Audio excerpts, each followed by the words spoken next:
ሰላም ሰላም ውድ የማዩ ስፖርት ተከታታዮች እንደምን አመሻችሁ። ለተረቡ ሐምሌ 22 ምሽት ላይ ተገናኝተናል። ትኩስ የተሰሙ የስፖርት ዜናዎችን የምንዳስስበትን ጥንቅር ይዘን መጥተናል። እንግዲህ በሰበር የወጣ ዜና አለን። ከሰሞኑ ሲወራ የነበረው የጆርዳን ሄንደርሰን ጉዳይ አሁን በይፋም ከቼልሲ ጋር መስማማቱ እንዲሁም ደግሞ ከብሬንትፎርድ ጋር መለያየቱ ተሰምቷል። በተያያዘ ዜና ዳንኤል ቤክም ከጫፍ እንደደረሰ ተሰምቷል። በቼልሲ ቤት እነኝን የሁለቱም ተጫዋቾች ጉዳይ እናነሳለን። ብራድሊ ባርኮላም በሊቨርፑል ቤት የሚፈልገው ተጫዋች እንደሆነ በተደጋጋሚ አንስተናል። ፒኤስጂዎች 170 እንደሚፈልጉ ተናግረው ነበር። ዛሬ ደግሞ ወደ 145 ዝቅ አድርገዋል። ሊቨርፑል ይህን ተጫዋች ለማስፈረም ይፈልጋል። ለመሆኑ ሊቨርፑል ስንት ለማቅረብ አቅዷል? ይህንንም የምንነግራችሁ ነገር ይኖራል። የኢትዮጵያ ታዳጊዎች በስዊድን ጠፍተዋል ተብሏል።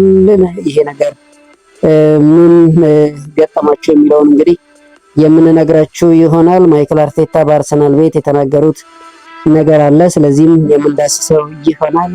የሰሞኑን የፊፋው ፕሬዝዳንት ጃኒ ኢንፋንቲኖ በዓለም ዋንጫም ጉዳይ የተነሱ ነገሮች ኮንካካፍን አስቆጥተዋል። እንዲሁም የአውሮፓ እግር ኳስ ፌዴሬሽንም ቁጣቸውን ቀስቅሷል።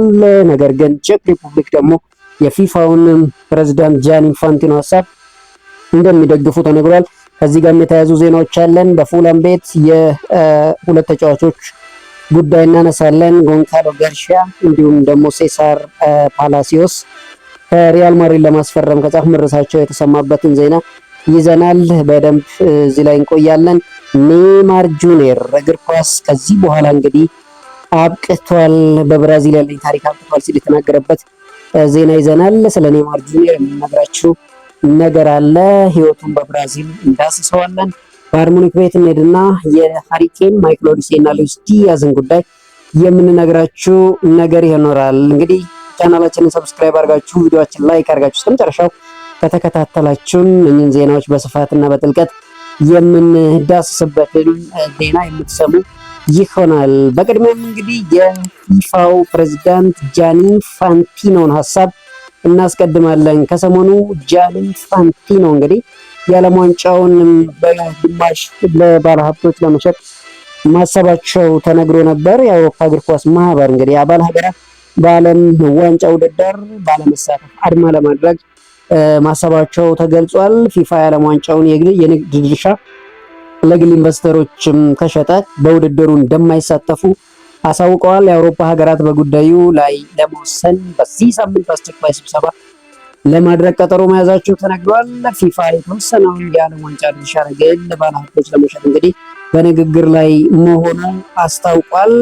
ይህንን በተያያዘ እንግዲህ የፊፋ ዓለም ዋንጫ ድርሻ ለመሸጥ የያዘውን እቅድ ተከትሎ ኮንካካፍን ብስጭቱን ገልጿል። ፊፋ በጉዳዩ ዙሪያ አስፈላጊውን ሂደት ባለመከተሉ ማዘኑን ኮንካካፍ በወጣው መግለጫ አሳውቋል። እቅዱ ውይይቱ ሳይደረግበት ለህዝብ ይፋ መሆኑ የእግር ኳስ ማህበሩን አባል ሀገራት እንዳበሳጭ እንግዲህ በመግለጫው ተጠቅሷል። የእንግሊዝ እግር ኳስ ማህበር በበኩሉ ስለ እቅዱ ምንም እውቅና የለንም፣ የተነገረን መረጃ የለም ሲል እንግዲህ ፊፋን ተችቷል። የፈረንሳይ እግር ኳስ ፌዴሬሽን የፕሬዝዳንት ፊሊፔ ዲያሎ በበኩላቸው ፊፋ የቱንም አባል ሀገር አላማከረም ሲሉ እንግዲህ ሀሳቡን ተችተዋል። ፊፋ በዓለም ዋንጫው የተወሰነ ድርሻን ሽያጭ እንግዲህ አባል ኮንፌዴሬሽኑን ለማሳመን ጥረት መጀመሩም ተነግሯል። ፊፋ አባል ኮንፌዴሬሽኑን እንግዲህ በሽያጩ የሚስማሙ ከሆነ $40 ሚሊዮን እንደሚሰጣቸው አሳውቋል። በቅዱ የማይስማሙ ከሆነ ግን የሚያገኙት ገንዘብ $10 ሚሊዮን ብቻ ይሆናል ብሏል። የዓለም እግር ኳስ የበላይ አስተዳዳሪ ፊፋ ኮንፌዴሬሽኑ ውሳኔውን እንዲያጤንበት እንግዲህ 53 ቀናት ገደብ ሰጥቷቸዋል። በዚህ ውስጥ እንግዲህ ውሳኔያቸውን ያሳውቃሉ ተብሎ ይጠበቃል። ነገር ግን ፈጣን ውሳኔ ያስተላለፈችው ቼክ ሪፐብሊክ ናት። እንግዲህ የቼክ ሪፐብሊክ እግር ኳስ ፌዴሬሽን የፊፋን ትልቅ ገንዘብ የሚያስገኝ እቅድ እንግዲህ መደገፉን አስታውቋል። ፊፋ የዓለም ዋንጫውን የተወሰነ ድርሻ ለግል ሴክተር $20 ቢሊዮን ለመሸጥ ማቀዱን የቼክ ሪፐብሊክ እግር ኳስ ፌዴሬሽን እንግዲህ ደግፎታል። ኃላፊው ተጨማሪ ገንዘቡ በሀገሪቱ ውስጥ መሰረተ ልማትን ለማስፋፋት ይጠቅመናል ሲሉ እንግዲህ ተናግረዋል። የፊፋን እቅድ በጥሩ መልኩ ነው የምናየው ያሉት ኃላፊው ከኢንፋንቲኖ ጎን በቅርበት መስራት ለሀገራችን እግር ኳስ ይጠቅማል ሲሉ እንግዲህ ተደምጠዋል። ፊፋ በቅዱ ለተስማሙ ለእያንዳንዱ አባል ሀገራት እንግዲህ 40 ሚሊዮን ዶላር ለመስጠት ቃል መግባቱን አይዘነጋም። ቼክ ሪፐብሊክ እንግዲህ ቀድማ ይህንን ሀሳብ እየደገፈች ሀገር ሆናለች። የአውሮፓ ህብረት እንዲሁም ኮንካካፍ ከሰሞኑ የሚሰጡት ምላሽ እንግዲህ የሚጠበቅ ይሆናል። ሌላው ዛሬ በሰበር የሰማነው እንግዲህ ቼልሲ ሄንደርሰንን ለማስፈረም መስማማቱ ነው። እንግዲህ ፋብሪዞ ሮማኖ ሂር ዊጎ ያለው ዜና ነው። ብሬንትፎርድ ከእንግሊዛዊ መሃል ሜዳ ተጫዋች ጆርዳን ሄንደርሰን ጋር መለያየቱን በይፋ አስታውቋል። የ36 ዓመቱ ሄንደርሰን በጋራ ስምምነት ከብሬንትፎርድ ጋር መለያየቱ ይፋ ተደርጓል። ሄንደርሰን በቀጣይ ቼልሲን በነፃ ዝውውር ለመቀላቀል ከስምምነት ደርሷል። ሰማያዊዎቹ ልምድ ያላቸውን ዳኒ ዌልቤክ እና ጆርዳን ሄንደርሰንን እንግዲህ ዝውውር በማጠናቀቅ ላይ እንደሚገኙ እየተዘገበ ይገኛል። ቼልሲዎች ልምድ ያላቸውን ተጫዋቾች ከወጣቶች ጋር ለማቀናጀት አጠንክረው እየሰሩ እንዳሉ ተሰምቷል። አሁን ጆርዳን ሄንደርሰን ሙሉ በሙሉ ተስማምቷል። ሌላው እንግዲህ ሞራል መንደኖ ክለብ ቼልሲ ዳኒ ዌልቤክን ዝውውር ለማጠናቀቅም ከጨመረሳቸው አትሌቲክ አስነብቧል። እንግሊዛዊ ዳኒ ዌልቤክ የሕክምና ምርመራውን እንዲያደርግ ከብራይተን ፍቃድ እንደተሰጠው ተነግሯል። ሁሉም ነገር በታቀደለት መልኩ ከሄደም ዳኒ ዌልቤክ በዚህ ሳምንት እንግዲህ የሕክምና ምርመራውን ያደርጋል ተብሏል። በቼልሲ የ2 ዓመት ኮንትራት ለመፈረም የተስማማው ዳኒ ዌልቤክ ቡድኑን በሆንግ ኮንግ ይቀላቀላል ተብሎ ይጠበቃል። ዳኒ ዌልቤክ ባለፉት የውድድር ዘመን በብራይተን እንግዲህ 13 የፕሪሚየር ሊግ ጎሎችን አስቆጥሯል። የ35 ዓመቱ ዳኒ ዌልቤክ እንግዲህ ለማንቸስተር ዩናይትድ፣ ለአርሰናል እና ለቼልሲ የተጫወተ ምናልባት ብቸኛው ተጫዋች የሚያደርገውን ፊርማ በቅርብ ይፈርማል ተብሎ ይጠበቃል። በቼልሲ ቤት እንግዲህ ያለው ዜና እንግዲህ ይህንን ይመስላል። ሌላው ወደ ባየር ሙኒክ ቤት ስንሄድ ባየር ሙኒክ ሃሪ ኬን፣ ሉዊስ ዲያዝ እና ኦሊሴን የቡድኑ ወሳኝ ተጫዋቾች አድርጎ እንደሚመለከታቸው ተነግሯል። ክለቡ የሶስቱ ጥምረት ቡድኑን ለቻምፒዮንስ ሊግ ተፎካካሪነትና ለሁሉ ዋንጫዎች ድል ያበቀዋል የሚል ትልቅ እምነት እንዳላቸው ተነግሯል። ባየር ሙኒክ ባለው ስብስብ ደስተኛ መሆኑን ሲገለጽ በቀጣይ ለውጥ የማድረግ ፍላጎት እንደሌለው ተነግሯል። ኦሊሴና ሉዊስ ዲያዝ ከሪያል ማድሪድ እንዲሁም አልሂላል ጋር ስማቸው እየተያዘ እንደሚገኝ ይታወቃል። በተለይ ማይክል ኦሊሴ ሪያል ማድሪድ በጥብቅ እንደሚፈልገው ይታወቃል። ሪያል ማድሪድ ኦሊሴን የማስፈረም ከፍተኛ ፍላጎት ቢኖረውም እንግዲህ ባየር ሙኒኮች ውሳኔያቸው ይሄ ተጫዋች መሸጥ መሆኑ አሁን ላይ ሪያል ማድሪድ ይህንን ወደዚህ ተጫዋች ዝውውር ገፍቶ እንዳይሄድበት እንዳገደው ተነግሯል። ቀጣይ ዓመት የነኚህ ሶስት ተጫዋቾች ጥምረት የአውሮፓ ሻምፒዮንስ ሊግን ያስገኝልናል ብለው የሚያስቡት ባየር ሙኒክ ማይክል ኦሊሴ እና ሉዊስ ዲያዝ የማይነኩ ተጫዋቾች ናቸው ሲሉ እንግዲህ አስታውቀዋል። ብራዚል የፊት መስመር ተጫዋች ኔይማር ጁኒየር ከዚህ በኋላ እንግዲህ በብራዚል ያለው ታሪክ አብቅቷል ሲል ይናገራል። እንግዲህ ከብራዚል ብሔራዊ ቡድን ጋር የነበረ ታሪክ አብቅቷል ሲል ኔይማር ጁኒየር አስታውቋል። ሁልጊዜም ቢሆን በሀገሬ ማሊያ ተፋልም ያለው ኔይማር ጁኒየር ከዚህ በኋላ ግን የመጫወት ፍላጎት የለኝም ሲል እንግዲህ አስተያየቱን ሰጥቷል።